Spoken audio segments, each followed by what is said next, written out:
প্রিয় দর্শক, পুরান ঢাকার ভাঙারি ব্যবসা দেশের অর্থনীতির এক বিশাল অংশ।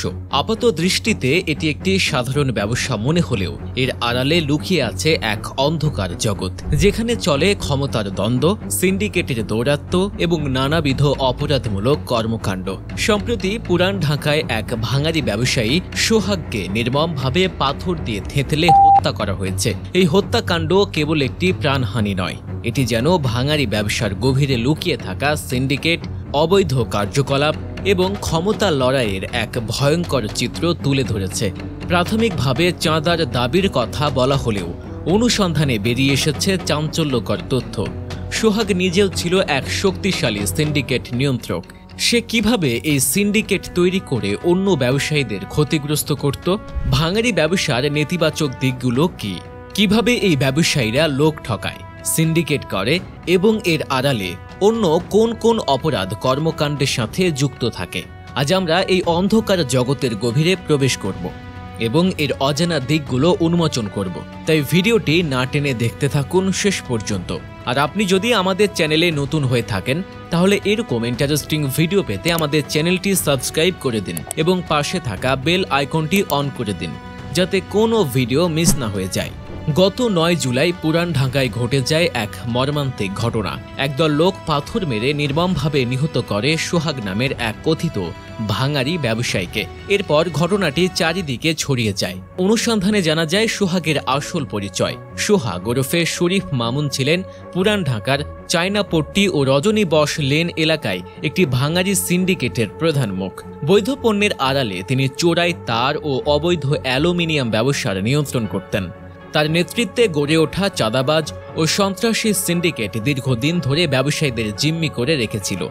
দলবল নিয়ে চলাফেরা করতেন এবং ব্যবসায়িক দ্বন্দ্ব কিংবা পাওনা টাকা চাওয়ায় ব্যবসায়ীদের মারধর করতেন, যার ভিডিও প্রমাণও রয়েছে।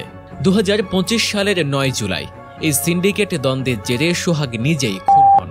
এরপর থেকেই ভাঙারি বিক্রেতাদের কার্যকলাপ উঠে আসে আলোচনার কেন্দ্রবিন্দুতে। ভাঙারি ব্যবসা দেশের অর্থনীতিতে একটি গুরুত্বপূর্ণ ভূমিকা রাখে।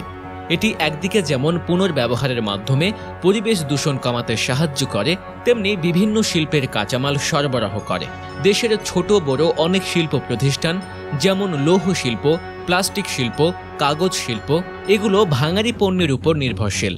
এই খাতে লক্ষ লক্ষ মানুষ প্রত্যক্ষ ও পরোক্ষভাবে জড়িত, যারা প্রত্যন্ত অঞ্চল থেকে শুরু করে শহরের বড় বড় ডিলার পর্যন্ত বিস্তৃত। তবে এই অপরিহার্য খাতটির একটি অন্ধকার ইতিহাস রয়েছে, যা প্রায়শই আলোচনার বাইরে থেকে যায়। বহু বছর ধরে এই ব্যবসায় কিছু অসাধু চক্র তাদের প্রভাব বিস্তার করেছে, যার ফলে সাধারণ ব্যবসায়ী এবং ক্রেতা বিক্রেতা উভয়ই ক্ষতিগ্রস্ত হচ্ছে। এই অন্ধকার দিকগুলো এতটাই সুসংগঠিত যে তাদের কার্যক্রম প্রায় আইন প্রয়োগকারী সংস্থার দৃষ্টি এড়িয়ে যায়, অথবা তারা ক্ষমতার ছত্র ছায়ায় নিজেদের রক্ষা করে চলে।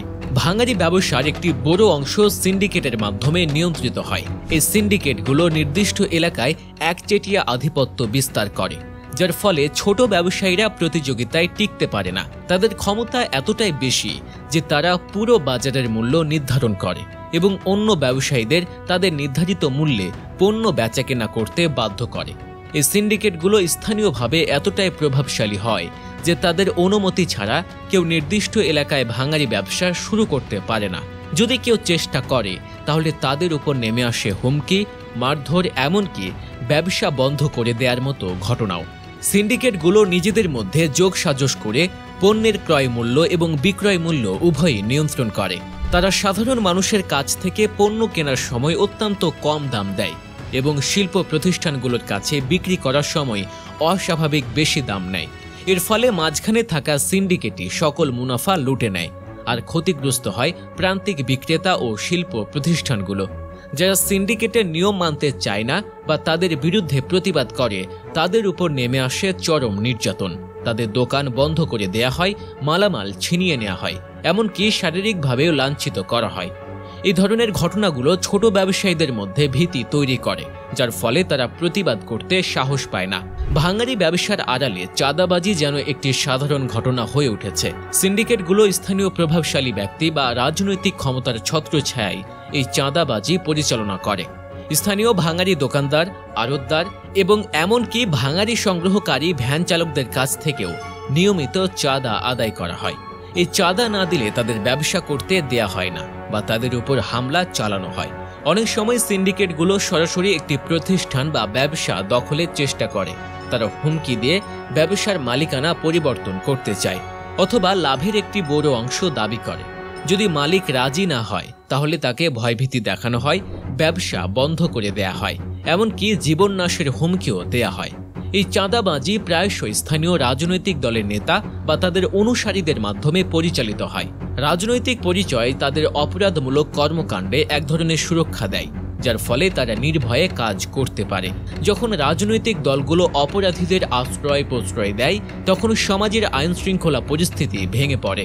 ভাঙারি ব্যবসা কেবল অবৈধ পণ্য কেনা বেচা বা চাঁদাবাজিতে সীমাবদ্ধ নয়, বরং এর আড়ালে লুকিয়ে আছে এক ভয়ঙ্কর চিত্র। সেটি হলো চুরি ও ছিনতাইয়ের মতো জঘন্য অপরাধের বিস্তার। ভাঙারি সংগ্রহকারী বা ফেরিওয়ালা সেজে কিছু অপরাধী চক্র এই কাজগুলো অত্যন্ত সুপরিকল্পিতভাবে চালায়।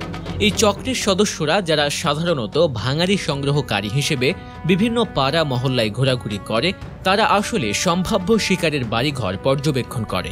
তারা দিনের বেলায় অলিতে গলিতে ঢুকে প্রতিটি বাড়ির নিরাপত্তা ব্যবস্থা, যাতায়াতের পথ এবং বাসিন্দাদের দৈনন্দিন রুটিন সম্পর্কে তথ্য সংগ্রহ করে।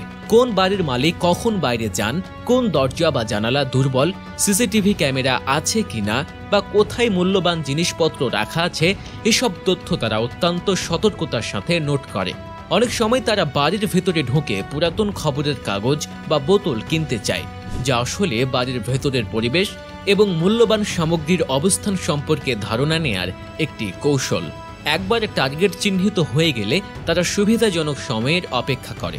সাধারণত রাতের বেলা বা দিনের বেলায় যখন বাড়ির মালিকরা কর্মস্থলে চলে যান এবং বাড়ি ফাঁকা থাকে, তখনই তারা তাদের পরিকল্পনা বাস্তবায়ন করে। ছুটির দিন বা উৎসবের সময় যখন মানুষ বাড়ি ছেড়ে বাইরে যায়, তখন এই সুযোগকে তারা কাজে লাগায়।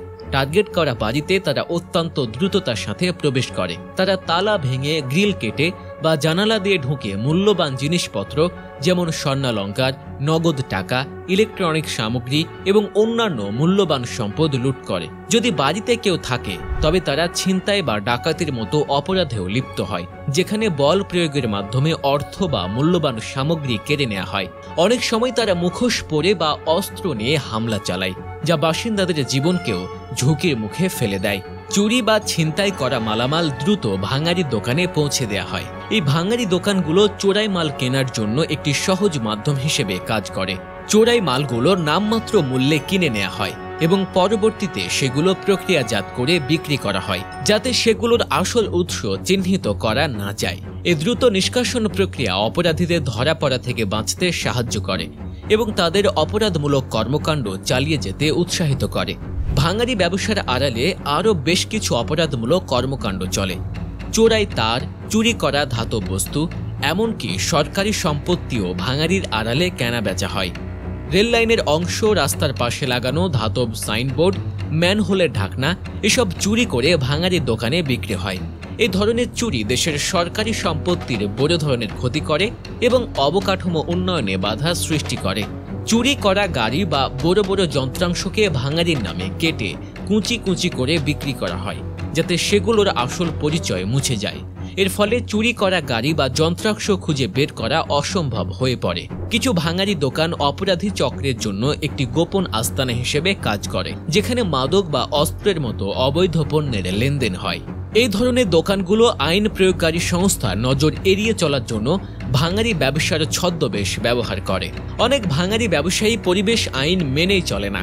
তারা বিপজ্জনক বর্জ্য এবং রাসায়নিক পদার্থ যত্রতত্র ফেলে দেয়, যা মাটি, পানি এবং বাতাস দূষিত করে। বিশেষ করে ব্যাটারি, ইলেকট্রনিক বর্জ্য ও প্লাস্টিক সঠিক উপায়ে পুনর্ব্যবহার না করে পরিবেশের মারাত্মক ক্ষতি করে।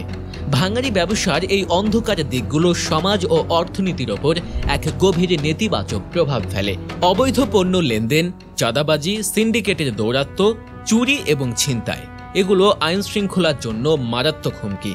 এর ফলে সমাজে অপরাধ প্রবণতা বাড়ে এবং সাধারণ মানুষ নিরাপত্তাহীনতায় ভোগে। চাঁদাবাজি এবং সিন্ডিকেটের একচেটিয়া আধিপত্য ক্ষুদ্র ও মাঝারি ব্যবসায়ীদের ক্ষতিগ্রস্ত করে।